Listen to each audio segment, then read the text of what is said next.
मी तुम्हाला मग असं सांगितलं की या भावना कृतीमध्ये प्रकट होतात. तुम्ही म्हणाल नाही आम्ही भावना दाबून ठेवतो, आम्ही एकदम शांत बसलेलो असतो.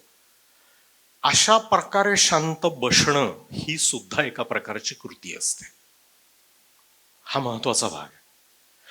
इथे तुम्हाला व्यक्ती म्हणून स्कोप आहे की स्टँडिंग कमिटीने रिपोर्ट दिलेला आहे, बजेट दिलेला आहे, ऍक्शन काय करायची ती सांगितलेली आहे. आता तुम्ही ठरवायचं आहे की ही ऍक्शन घ्यायची का दुसरी कुठली ऍक्शन घ्यायची. हा महत्वाचा भाग आहे. त्यांना नमस्कार सांगा माझा. तर इथे हा जो प्री फ्रंटल लोब आहे तुमच्या कपाळाच्या मागे बसलेला, त्याचं काम असतं आणि तो हळूहळू डेव्हलप होतो. भावनांवर कंट्रोल ठेवण्यापेक्षा भावना व्यक्त कशी करायची हे भावनांना दिशा देणारा जो मेंदूचा भाग आहे तो इथे बसलेला असतो. आणि हा पूर्णपणे मॅच्युअर व्हायला, पूर्वी लोक म्हणायचे की हा 25 वर्षापर्यंत पूर्णपणे मॅच्युअर होतो. आता आपल्याला माहिती आहे की हा पूर्ण मॅच्युअर व्हायला वयाची 40शी उजाडावी लागते. त्याच्यामुळे आपल्यापैकी बऱ्याच जणांना 30शीत आणि 40शीत असं वाटतं की आता जरा मला आयुष्याचा अंदाज यायला लागलेला आहे, आता मी आयुष्य हातात घेतो आणि काहीतरी करतो.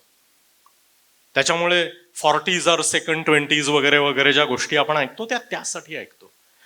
त्यामुळे मूल जितकं लहान तितका त्याचा भावनिक कंट्रोल कमी.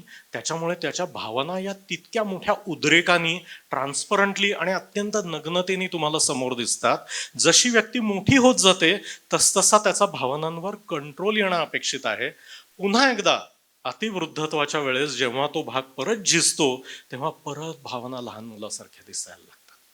त्याच्यामुळे आयुष्यात जेमतेम 25-30 वर्ष अशी मिळतात की जेव्हा भावनांवर आपला कंट्रोल असतो किंवा त्यांचं काय करायचं ह्याचा आपल्याला निर्णय घेता येत असतो.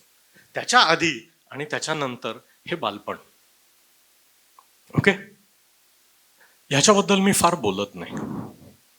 ओके, कारण आपण जे वर्तन करतो आहोत त्यातनं आपल्याला स्वतःचं वय किती दाखवायचं आहे हे जनतेने ठरवावं.